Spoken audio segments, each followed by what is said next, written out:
This channel does not promote any violent, harmful, or illegal activities. All content provided by this channel is meant for an educational purpose only.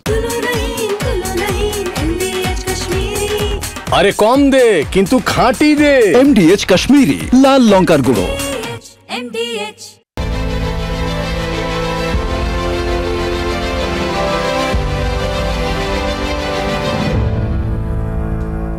বৈষ্ণোদেবীর পথে ধসে মৃত্যু মিছিল, ত্রিকুট পাহাড়ে ধসে মৃতের সংখ্যা ৩২। বন্ধ হয়েছে বৈষ্ণোদেবী যাত্রা। আজকে দ্বিতীয় ব্রেকিং, পুজো কমিটি হিসেব দিলে তবেই অনুদান। দুর্গাপুজোর অনুদান মামলায় নির্দেশ হাইকোর্টের। সাফ জানিয়ে দেওয়া হয়েছে যে কমিটি হিসেব দেয়নি তাদের অনুদান নয়। নিঃসন্দেহে বড় খবর। আজকে তৃতীয় ব্রেকিং, আজ থেকেই ভারতের ওপর আমেরিকার শুল্ক বোঝা। বড় খবর, ভারতীয় পণ্যে ৫০% শুল্ক আমেরিকার। রেডিমেড পোশাক, চর্মশিল্পে প্রভাব পড়তে পারে। রাসায়নিক পণ্য, আসবাবপত্র শিল্পেও ব্যাপক প্রভাব। ৪ নম্বর ব্রেকিং, ৬,০০০ কোটি ডলারের পণ্য এবার নতুন শুল্কের আওতায়। শুল্ক বৃদ্ধিতে বিপুল রপ্তানি ঘাটতির আশঙ্কা। মার্কিন শুল্ক চাপে ঝুঁকির মুখে ১০ লক্ষ কর্মসংস্থান। সিগনিফিকেন্ট। ৫ নম্বর ব্রেকিং, রাজ্যের সব বিধানসভায় ইআরও ও এইআরও নিয়োগের সময়সীমা বেঁধে দিয়েছে নির্বাচন কমিশন। তাৎপর্যপূর্ণ, বাংলায় এসআইআর শুরু এখন সময়ের অপেক্ষা। ২৯ আগস্টের মধ্যেই সব বিধানসভায় ইআরও এবং এইআরও নিয়োগের বার্তা। ৬ নম্বর ব্রেকিং, বড় খবর, অভিষেক বন্দ্যোপাধ্যায়কে ঘরে ঢুকে গুলি করার হুমকি। হুমকি পোস্টের অভিযোগে গ্রেপ্তার ডোমকলের যুবক। হরিয়ানার আম্বালা থেকে ধৃত সারিজুল শেখ। ৭ নম্বর ব্রেকিং, নিউ টাউনে নাবালিকা ধর্ষণ খুনে যাবজ্জীবন সাজা। টোটো চালকের আমৃত্যু কারাদণ্ডের নির্দেশ। ৬ মাসে বিচার প্রক্রিয়া শেষ করে সাজা ঘোষণা। ৮ নম্বর ব্রেকিং, দুদিন পরেও কৃষ্ণনগরে ছাত্রী খুনে অভিযুক্ত দেশরাজ সিং ফেরার। বারবার সিম বদলে পুলিশের চোখে ধুলো। ৯ নম্বর ব্রেকিং, কলকাতা বিশ্ববিদ্যালয়ের উপাচার্যকে কদর্য ভাষায় আক্রমণ। টিএমসিপি ছাত্র নেতা অভিরূপ চক্রবর্তীর কুকথা। বিতর্কের ঝড় উঠেছে রাজ্যের শিক্ষাক্ষেত্রে। ১০ নম্বর ব্রেকিং, মাছ নিয়ে বিবাদের জের। ওড়িশা রাজমিস্ত্রির কাজে গিয়ে খুন পরিযায়ী শ্রমিক। মুর্শিদাবাদের শামসেরগঞ্জের বাসিন্দা লোকমান শেখের দেহ উদ্ধার হয়েছে। সহকর্মীদের দিকে আঙুল মৃতের পরিবারের তরফে। খাওয়ার সময় মাছের ভাগ নিয়ে ঝামেলা হয় বলে অভিযোগ।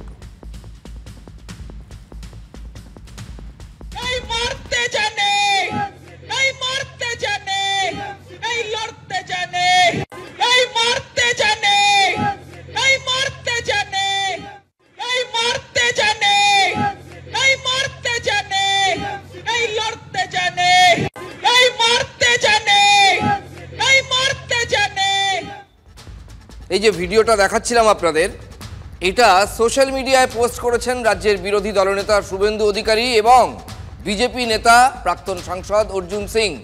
স্লোগান শুনে প্রাণ আহ্লাদে ভরে যায় যেন। একটা ছাত্র সংগঠনের কর্মীরা স্লোগান দিচ্ছেন, মারতে জানে টিএমসিপি।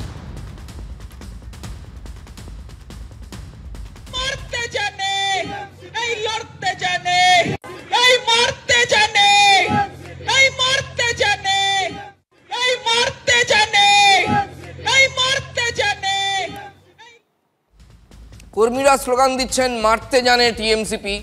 আর এই সংগঠনের নেতা যিনি হবেন তিনি যে আর এক ডিগ্রি বেড়ে খেলবেন সেটা তো বলাই বাহুল্য। এই বেআইনি রাক্ষসী উপাচার্য দত্ত নাম করে বলছি, তার রাজনৈতিক প্রভুদেরকে সন্তুষ্ট করার জন্য 28শে আগস্ট পরীক্ষা ফেলেছে। আমি বলেছি না যে এই উপাচার্যের শিক্ষাগত যোগ্যতা নেই। জালি উপাচার্য, জালি পাবলিকেশন, জালি উপাচার্য। এত বড় বেহায়া আমি জীবনে দেখি। আমি কিন্তু বিশ্ববিদ্যালয়ের বর্তমানে বোধহয় জীবিত একজন ব্যক্তি যার ঘরে এই বিশ্ববিদ্যালয়ে 6টা মেডেল রয়েছে। উনি বলছে ওনার কাছে 6খানা মেডেল রয়েছে। আমি প্রশ্ন করতে চাই, এই 6টা মেডেল কিসের? হাডুডুর, কিতকিত, লুডো না ক্যারামের? কিসের মেডেল? কয় ঘন্টায় 28শে আগস্টের পরে জবাব দেব। ইঞ্চিতে ইঞ্চিতে বুঝে নেব। এইটুকু ছেলে বলছে ইঞ্চিতে ইঞ্চিতে বুঝে নেব। হ্যাঁ, তুমি ভাই কত দূর লেখাপড়া করেছো? তুমি যে উপাচার্যকে এই ভাষায় কথা বলছো, তোমার শিক্ষা দীক্ষা তো সমাজের সামনে পরিষ্কার হয়ে যাচ্ছে। এই না হলে তৃণমূলের ছাত্রনেতা, তৃণমূল ছাত্র পরিষদের রাজ্য সাধারণ সম্পাদক অভিরূপ চক্রবর্তী কলকাতা বিশ্ববিদ্যালয়ের উপাচার্যকে বলছেন রাক্ষসী, জালি। বলছেন 28শে আগস্টের পর কড়ায় গন্ডায় হিসেব বুঝে নেবেন, ইঞ্চিতে ইঞ্চিতে বুঝে নেবেন। এখনই এর যখন আরো বয়স হবে কোথায় যাবে ভাবতে পারছেন? ওরা ক্ষমতা এসছে তৃতীয়বারের জন্য, মুখ্যমন্ত্রী মমতা বন্দ্যোপাধ্যায় হয়েছেন, ওদের রাজত্ব, ওদের সাম্রাজ্য, ওদের রাজতন্ত্র চলছে, আমার বাংলা, তো সেখানে এটা করবে না, এটা ভালোবাসা। কাল 28শে আগস্ট তৃণমূল ছাত্র পরিষদের প্রতিষ্ঠা দিবস।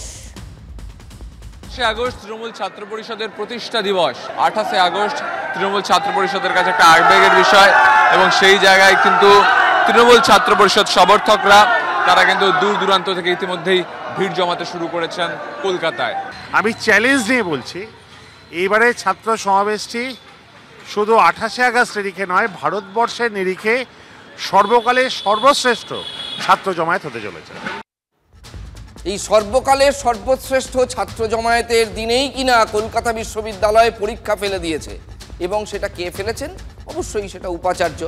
দুর্ধর্ষ ছাত্র নেতাদের রাগ হওয়া অত্যন্ত স্বাভাবিক, এবং এই রাগের জন্যেই এইটি হয়ে গেছে মুখের ভাষা।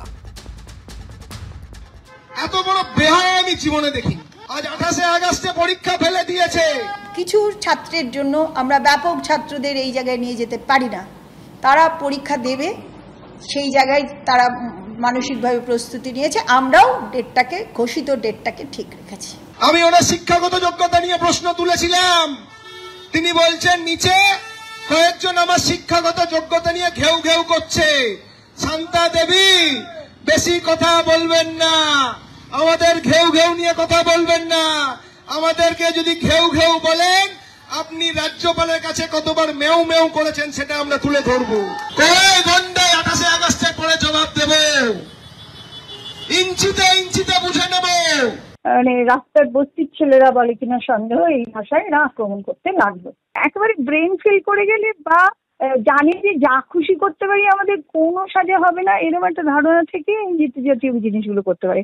এর আগেও তো কোনো উপাচার্য বলেছিলেন আচার্যকে ঢুকতে দেবো না, কারণ রাজ্য সরকার চায় না আমি আচার্যের সঙ্গে দেখা করি।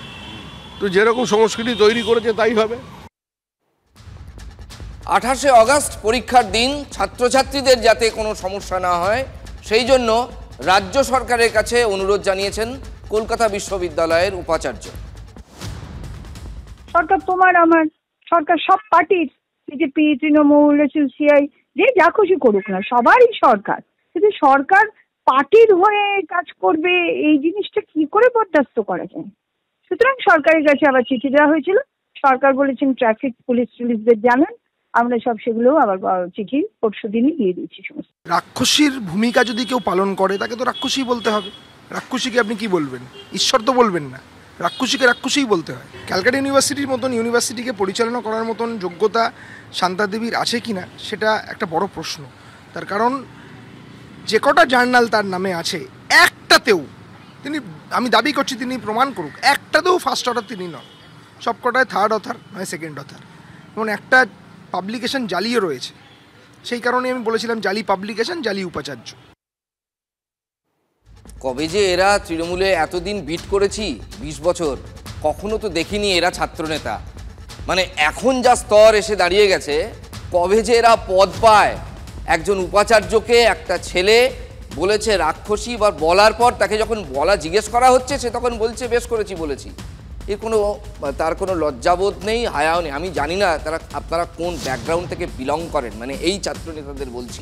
এবং আপনাদের যারা গার্ডিয়ান, তারা যে কি করে আপনাদের সহ্য করতে পারেন, বাড়িতেও কি করে সহ্য করেন, এটাও আমরা জানি না। উপাচার্য 28 তারিখ পরীক্ষার সিদ্ধান্ত প্রথম থেকেই নিয়েছিলেন, এবং তিনি অনর।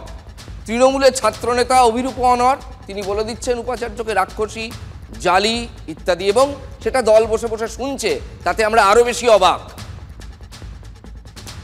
আজকে এটা তো ঘটনা যে ইউনিভার্সিটি নির্বুদ্ধিতার কাজ করেছেন, তিনি তার ব্যক্তিগত স্বার্থ চরিতার্থ করার জন্য তিনি পরীক্ষা ফেলেছেন। জেদ করে যেটা করলেন সেটা হচ্ছে আর কিছুই নয়, সেটা হচ্ছে কলকাতা বিশ্ববিদ্যালয়ের ছাত্রছাত্রীদের একটা আশঙ্কার মধ্যে ফেললেন, একটা আতঙ্কের মধ্যে ফেললেন, একটা অসুবিধার মধ্যে ফেললেন। এতে উপাচার্য হিসেবে তিনি মনে হয় সঠিক করলেন না। পরিষ্কার কথা, ওনাকে যিনি অ্যাপয়েন্টিং অথরিটি অর্থাৎ রাজ্যপাল এবং তার রাজনৈতিক প্রভুদের স্যাটিসফাই করতে হবে, যাতে তৃণমূল ছাত্র পরিষদের প্রতিষ্ঠার দিনে পরীক্ষা ফেলে শাসক দলকে বিড়ম্বনায় ফেলা যায়। আমি যে বলেছিলাম যে উনি বিজেপির দলদাস, প্রমাণিত। আজ সজল ঘোষ ওনার হয়ে গলা ফাটাচ্ছে, সুকান্তবাবু ওনার হয়ে গলা ফাটাচ্ছে, শুভেন্দু ওনার হয়ে ফেসবুকে পোস্ট করছে, দুদিন পরে টিকিট পাবে হয়তো। এই ধান্দা নিয়েই তিনি এইগুলো করছেন। এক ছাত্রনেতা উপাচার্য সম্পর্কে যাচ্ছে তাই। দেখুন, দ্বন্দ্বটা যাই হোক না কেন, দ্বন্দ্বটা তো সরকারের সঙ্গে। এই ছাত্রনেতার এই দ্বন্দ্বে কি স্টেক আছে? আমাদের প্রশ্ন হচ্ছে, এই ছাত্রনেতার উপাচার্যের সঙ্গে কি সংঘাত থাকতে পারে আপনি বলুন।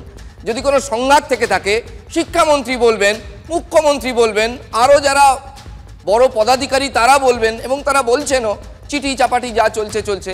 এইসব কালকের ছেলে এসে এই ধরনের মন্তব্য করছে, এর খুব সিরিয়াস ইফেক্ট হয়। একে যারা ফলো করবে তারাও এই ভাষা প্রয়োগ করবে।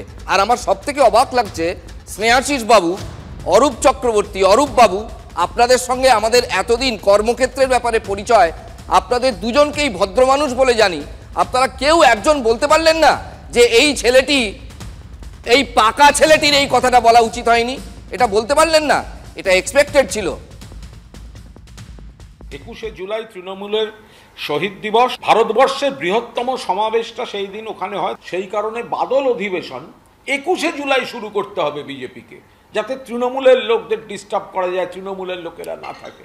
তো সেই জিনিস তো কলকাতা বিশ্ববিদ্যালয়েও তারা দেখাচ্ছেন যে তৃণমূল ছাত্র পরিষদের জন্মদিন, ওই দিনই পরীক্ষা দেব। তো এগুলো তো তাদের রাজনীতি বোঝাই যায়। আমাদের সত্যি আশঙ্কা হচ্ছে, এই ভাষা বলার পরও এই বয়সের কোনো ছেলেকে, সে তো এখনো খুব ম্যাচিওর হয়নি, যতই ছাত্র নেতা হোক, যদি দল তাকে আশকারা দেয়, তাহলে সে পরবর্তীকালে তার ভাষা আরও খারাপ হতে পারে। এটা শুধুমাত্র সাংবাদিক হিসেবে বলছি না, এটা একজন সহ নাগরিক হিসেবেও বলছি। তৃণমূল ছাত্র পরিষদ ইউনিয়ন অফিসগুলোতে মদের আসর বুঝিয়েছে। ভালো লাগলে মেয়েদেরকে ডেকে আনা হয়, কোনো মেয়ে স্বেচ্ছা রাজি না হলে তাকে জবরদস্তি ধর্ষণ করা হয়। ধর্ষণ শুধু করা নয়, তার আবার ভিডিও করা হয়, ভিডিও করে সেটা প্রচার করা হয় বাংলার দিদির রাজ্যে।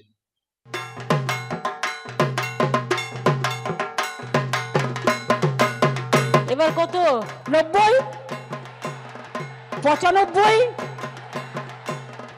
1, ওকে 1,10,000।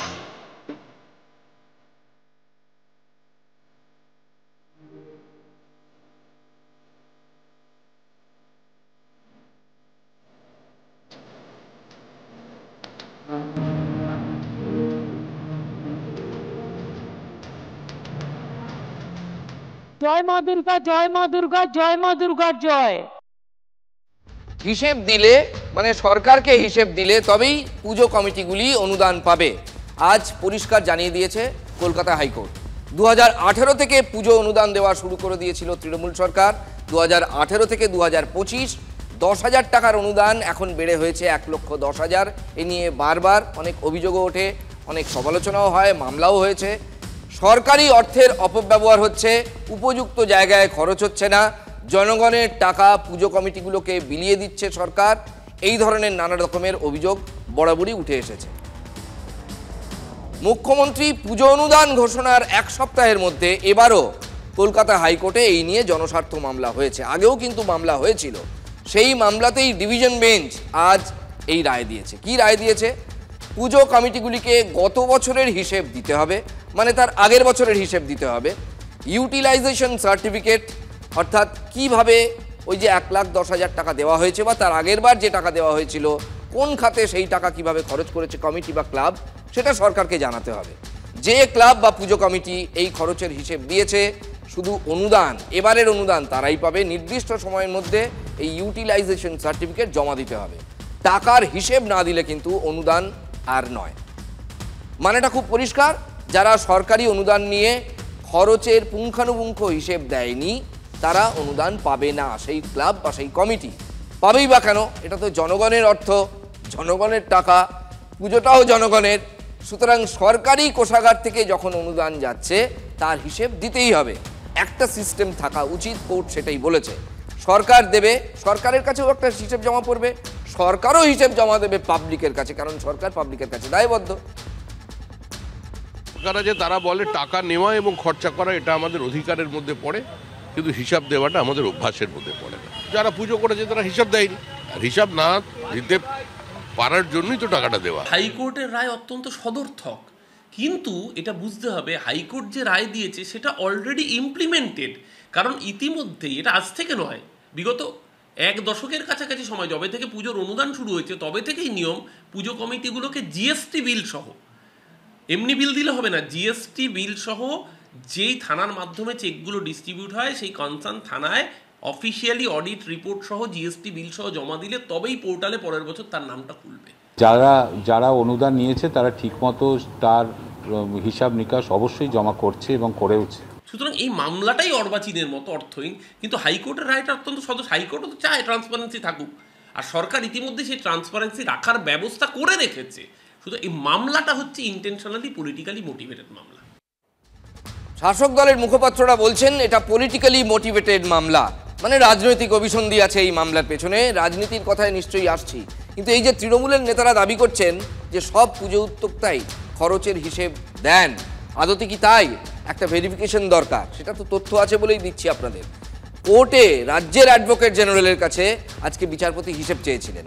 রাজ্যের হলফনামা থেকে কি জানা যাচ্ছে আপনাদের বিস্তারিত জানাই। গতবার কলকাতার 2876টি পুজো কমিটি অনুদান পেয়েছে, শুধু কলকাতার। প্রত্যেক পুজো কমিটি অনুদান খরচের হিসেব জমা দিয়েছে। জেলা পুলিশ 41,799টা চেক তৈরি করেছিল, মানে অনুদানের চেক। আরেকবার ফিগারটা বলি, জেলা পুলিশ তৈরি করেছিল 41,799টি চেক, এর মধ্যে 41,795টি পুজো কমিটি অনুদান গ্রহণ করেছে, অনুদান নেয়নি 4টি ক্লাব। খরচের হিসেব দিয়েছে 41,792টি পুজো কমিটি। তার মানে বেশিরভাগ ক্লাবই খরচের হিসেব দিয়েছে অ্যাকর্ডিং টু স্টেট গভর্নমেন্ট। শুধু শিলিগুড়ির 3টে পুজো কমিটি খরচের হিসেব দেয়নি। তাহলে শিলিগুড়ির ওই 3টি ক্লাব ছাড়া সকলেই অনুদান পাচ্ছে, এটা ধরে নেওয়াই যায় যদি কোর্টের আদেশ মানতে হয়। অ্যাডভোকেট জেনারেল এই তথ্য পেশের পরই মামলাকারীর আইনজীবী বিকাশ রঞ্জন ভট্টাচার্য তিনি পাল্টা সওয়াল করেছিলেন। কি সওয়াল করেছিলেন? হাইকোর্টের বেঁধে দেওয়ার সময়ের মধ্যে ইউটিলাইজেশন সার্টিফিকেট জমা দেওয়া হয়নি, এটা বিকাশবাবুর সওয়াল ছিল আজকে আদালতে। কলকাতা পুলিশ কোনো তথ্য দেয়নি, আদালতের নির্দেশ পেয়ে এখন রাজ্য এই তথ্য জানাচ্ছে বা দিচ্ছে, এটা বিকাশবাবুর সওয়াল। জবাবে অ্যাডভোকেট জেনারেল জানিয়েছেন যে 2024-এ কলকাতার 2876টি ক্লাব ইউটিলাইজেশন সার্টিফিকেট জমা দেয়, তারপরেই অনুদান দেওয়া হয়েছে। এই সওয়াল জবাব শুনেই হাইকোর্ট নির্দেশ দেয় এত সংখ্যার দিকে যাওয়ার প্রয়োজন নেই, কোনো সংখ্যার দিকে যাচ্ছি না, যে সমস্ত কমিটি হিসেব দেয়নি তারা অনুদান পাবে না। রাজ্যের কি এই বিষয়ে ভিন্নমত রয়েছে? তখন এজি মানে অ্যাডভোকেট জেনারেল বিচারপতিকে বলেন যে আদালতের নির্দেশ মেনেই তারা কাজ করবেন, তারা ভিন্নমত নন, অর্থাৎ তারা সহমত। দেখুন, হাইকোর্টের আজকের রায়ে তৃণমূলের অস্বস্তির কিন্তু কিছু নেই। হাইকোর্ট যে নির্দেশ রায় আজকে দিয়েছে, উল্টে রাজনীতির ময়দানে বলার মতো ন্যারেটিভ পেয়ে গিয়েছে তৃণমূল। তার কারণ অনুদানে কোনো স্থগিতাদেশ তো হয়নি। যুক্তিতক্কে বিরোধীদের ভাষ্যও আছে, শোনাবো আপনাদের। সিপিএম, বিজেপি, হিন্দু হিন্দু সনাতনী কোর্টে গেছে পুজোর টাকা বন্ধ করতে। পাড়ায় ঢুকতে দেবেন কিনা, পুজো কমিটির কাছাকাছি আসতে দেবেন কিনা, মণ্ডপে ঢুকতে দেবেন কিনা ভেবে দেখবেন এদের। হাইকোর্টের এটাও দেখা দরকার যে একটা সরকার মানুষের দেয় করের টাকা নিয়ে সেটা মন্দির মসজিদে ব্যয় করতে পারে কিনা। সরকার পুজো কমিটিগুলিকে যে অনুদান দেয় তার হিসাব নেয়ার পুরো পদ্ধতিও সরকার সিরিয়াসলি পালন করে এবং কার্যত সব কমিটিই প্রত্যেক বছর যে টাকাটি পায় তার হিসাব দেয় এবং যে কমিটি হিসাব দিতে পারবে না পরের বছর তার অনুদানটাও আটকে যাবে। তৃণমূলের নেতাদের হাতে এত হাজার হাজার কোটি টাকা আছে, তারা মনে করলে 1,10,000, 2,20,000 টাকা করে দিতে পারে, কিন্তু সরকারকে দিতে হবে কেন? এই পুজো মানেটা কি, চাঁদা দেওয়া মানেটা কি, ভোট দাও, আর তো কিছু না। ভোটের সওদাগিরি করছেন, দেবীকে পুজো নামে দেবীকেই আপনি বেচছেন বাজারে। পশ্চিমবঙ্গে মমতা ব্যানার্জি পুজো ইকোনমিটায় টাকা দিলে সেটা খারাপ, আর মমতা ব্যানার্জিকে নকল করে মহারাষ্ট্রে যদি টাকা দেয় গণেশ পুজোয় তাহলে সেটা ভালো।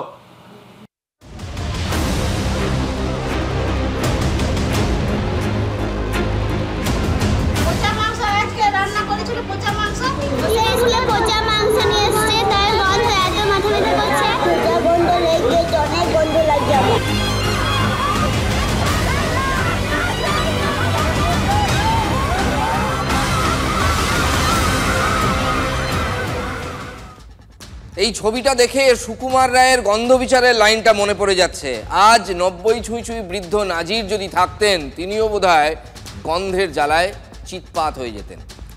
ঘ্রাণেনও অর্ধভোজনাং, আবার ঘ্রাণেই যে জীবন ওষ্ঠাগত। বাচ্চাগুলোর অবস্থা দেখেছেন, পেটের মধ্যে পাক দিয়ে নাড়িভুড়ি বেরিয়ে আসার উপক্রম। মিড ডে মিলে পচা মুরগি, পচা মাংসের দুর্গন্ধ। হেডমাস্টার নিজের হাতে নাকি বাজার করেছেন বাচ্চাদের মিড ডে মিলের পাতে মুরগির মাংস দেবেন বলে। এমনিতে সরকারি বরাদ্দে আজকাল পাতে ডিম দেওয়াই দুষ্কর। একটা পোলট্রির ডিম কিনতেই 6.5 টাকা বেরিয়ে যায়। 1 কেজি মুরগির মাংস 220 থেকে 230 টাকা।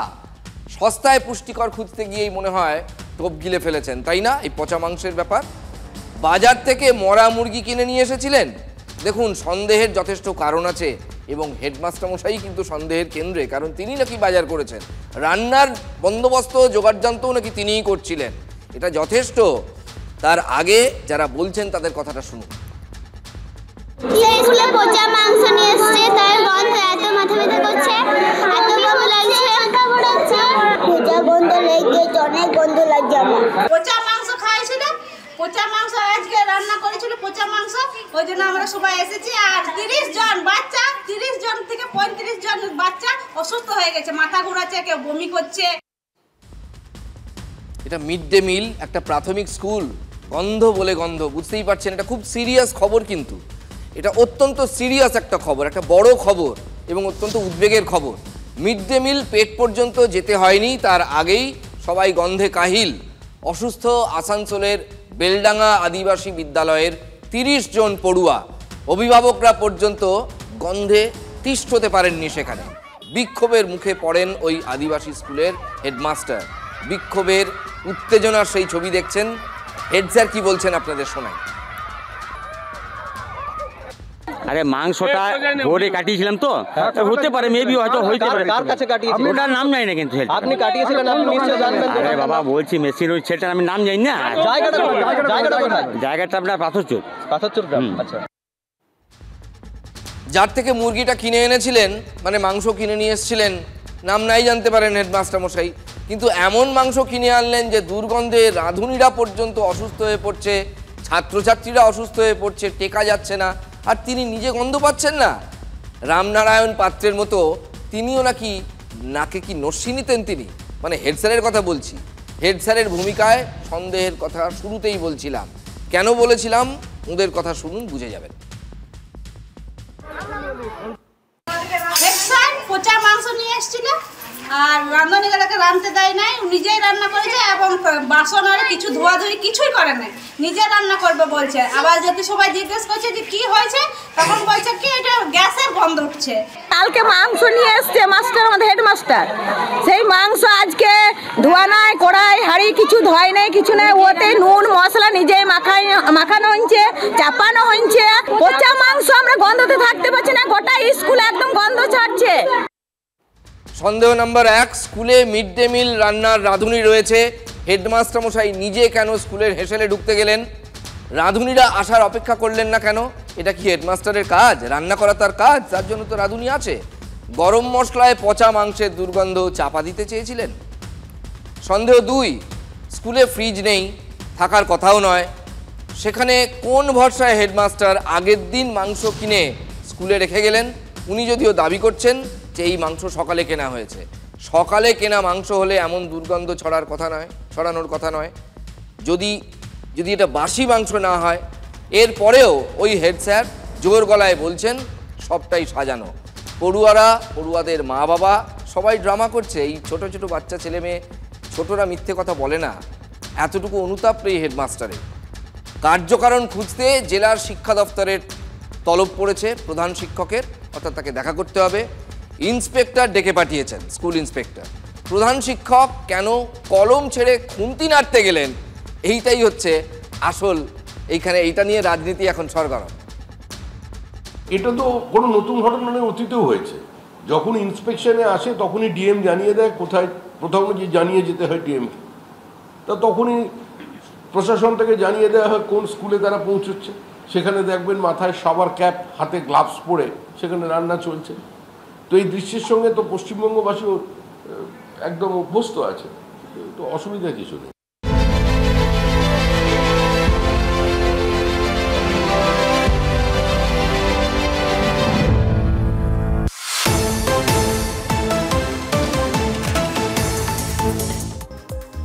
ফের ভিন রাজ্যে খুন বাংলার পরিযায়ী শ্রমিক। ওড়িশায় কাজে গিয়ে খুন মুর্শিদাবাদের শামসেরগঞ্জের লোকমান শেখ। জঙ্গল থেকে রক্তাক্ত দেহ উদ্ধার। সহকর্মীরা খুন করেছে বলে দাবি পরিবারের তরফে। সামান্য মাছ নিয়ে বিবাদে খুন বলে দাবি। প্রশ্নের মুখে কাটোয়া হাসপাতালের নিরাপত্তা ব্যবস্থা। পুরুষ বিভাগের স্টোর রুমে অজ্ঞাত পরিচয় ব্যক্তির পচাগলা দেহ উদ্ধার। পুলিশের অনুমান 4-5 দিন আগে মৃত্যু হয়েছে ওই ব্যক্তির। কিভাবে স্টোর রুমে দেহ এলো খতিয়ে দেখছে পুলিশ। নবান্নের সামনে বেহাল রাস্তা, প্রতিনিয়ত ঘটছে দুর্ঘটনা। যানজটের সমস্যায় নাজেহাল নিত্যযাত্রীরা। দ্বিতীয় হুগলি সেতু থেকে হাওড়ার কাজীপাড়ার দিকে যাওয়ার রাস্তায় বড় বড় গর্ত। অভিযোগ নজর নেই প্রশাসনের। ক্ষোভ উগরে দিচ্ছেন যাত্রীরা। জলপাইগুড়িতে বামেদের বিডিও অফিস অভিযানকে কেন্দ্র করে ধুন্ধুমার। জব কার্ড বাঁচাও আন্দোলনে পুলিশে বাধার মুখে বাম কর্মী সমর্থকরা। পুলিশের সঙ্গে ধস্তাধস্তি, পরে পুলিশের ব্যারিকেড সরিয়ে বিডিওকে গিয়ে স্মারকলিপি প্রদান। 100 দিনের কাজ সহ একাধিক দাবি নিয়ে ডেপুটেশনে উত্তেজনা। ঘাটালে বিজেপি পরিচালিত গ্রাম পঞ্চায়েতে তালা লাগালো সিপিএম। পুলিশের হস্তক্ষেপে গ্রাম পঞ্চায়েতে তালা খোলা হলেও চলে বিক্ষোভ। ঘাটাল ব্লকের মনোহরপুর 1 নম্বর গ্রাম পঞ্চায়েতের ঘটনা। পাড়া সমাধান ক্যাম্পে ঢুকতে না পেয়ে ক্ষুব্ধ মহিলারা। অভিযোগ রাস্তার দাবি জানাতে গিয়ে বঞ্চনার শিকার। খানাকুলের ঠাকুরানী চক এলাকায় ঘটনা। তৃণমূল পঞ্চায়েত সদস্যের বাধায় দাবি না জানিয়ে ফিরতে হয়েছে বলে অভিযোগ মহিলাদের। আগে রাস্তা, তারপরে ভোট, জানিয়েছেন ক্ষুব্ধ মহিলারা। বসিরহাটের কচুয়ায় আমাদের পাড়া আমাদের সমাধান ক্যাম্প ঘিরে উত্তেজনা। সিপিএম ও তৃণমূল কর্মীর সমর্থকদের মধ্যে হাতাহাতি। কচুয়া গ্রাম পঞ্চায়েতে আমাদের পাড়া আমাদের সমাধান ক্যাম্পের সভাপতি নির্বাচন ঘিরে দুপক্ষের সংঘর্ষ। স্বরূপনগরে পাড়া সমাধান কর্মসূচিতে তৃণমূলের কোন্দল। বিধায়ক ও জয়েন্ট বিডিওকে আটকে বিক্ষোভ হেনস্থা। বিধায়ক ও জয়েন্ট বিডিওকে উদ্ধার করল স্বরূপনগর থানার পুলিশ। তৃণমূলের পঞ্চায়েত প্রধান ও তাদের অনুগামীদের বিরুদ্ধে বিক্ষোভের অভিযোগ। যদি এমডিএচ কিচেন কিং কিচেনে থাকি তো আমরা যা ইচ্ছে তৈরি করতে পারি। বেগুনের ভর্তা, আলু কপি, ভিন্ডি মশলা, আরো অনেক কিছু। MDH